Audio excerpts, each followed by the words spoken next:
Hello everyone, আসসালামু আলাইকুম। আজকে বিকালের নাস্তাটা বানাতে বানাতে আপনাদের সাথে কিছু গল্প করি। আপনারা কি জানেন কেন আমি এই ভিডিওতে আপনাদের সাথে আজকাল গল্প করি? চলেন আজ সেই বিষয়েরই গল্প শোনাই।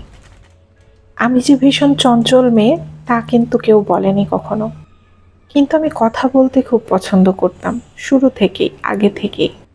আমাকে খুব কম মানুষই গোমড়া মুখো দেখেছে। ওই চুপ করে থাকাটাকা আমার দ্বারা হয় না আসলে। স্কুল কলেজ শেষ করার পরে মেয়েদের কিন্তু ঘরকন্না যখন শুরু হয়ে যায় তখন কিন্তু গল্প করার মানুষের সংখ্যা একটু কমেই যায়, কারণ আমরা কিন্তু এখন আর কেউ যৌথ ফ্যামিলিতে থাকি না।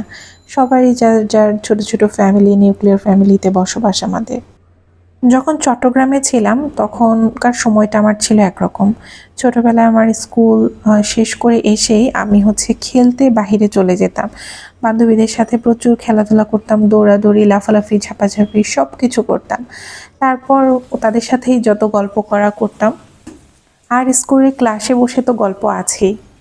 তারপর চট্টগ্রাম থেকে যখন নাটোরে চলে আসলাম তখন একটু নতুন পরিবেশ, নতুন স্কুল, সেখানে নতুন করে আবার বন্ধুবান্ধব তৈরি করা। তারপর আবার সেখানে আমি মিলেমিশে যাওয়ার পরে আবার কিন্তু আমার এভাবে গল্পের মানুষ পেয়ে গেলাম।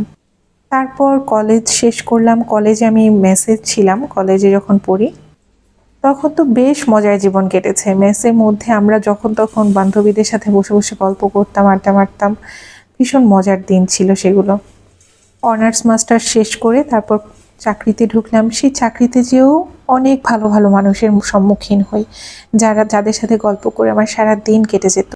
আর বাচ্চারা তো আছেই, তাদের সাথে বকবক করে তাদের ক্লাস নিয়েই তো আমার সারাদিন কথা বলার লিমিটেশন কমপ্লিট হয়ে যেত। কিন্তু যখন ঘর সংসার করা শুরু করলাম তখন কিন্তু আমি একদম একা হয়ে পড়ি। সারাদিন হাজব্যান্ড অফিসে আর আমি বাসায় বাসার কাজগুলো নিয়ে থাকি। যখন হেল্পিং হ্যান্ডটা আসে তখন তার সাথে কিছুক্ষণ গল্প করি, তারপর আবার চুপ করে থাকি।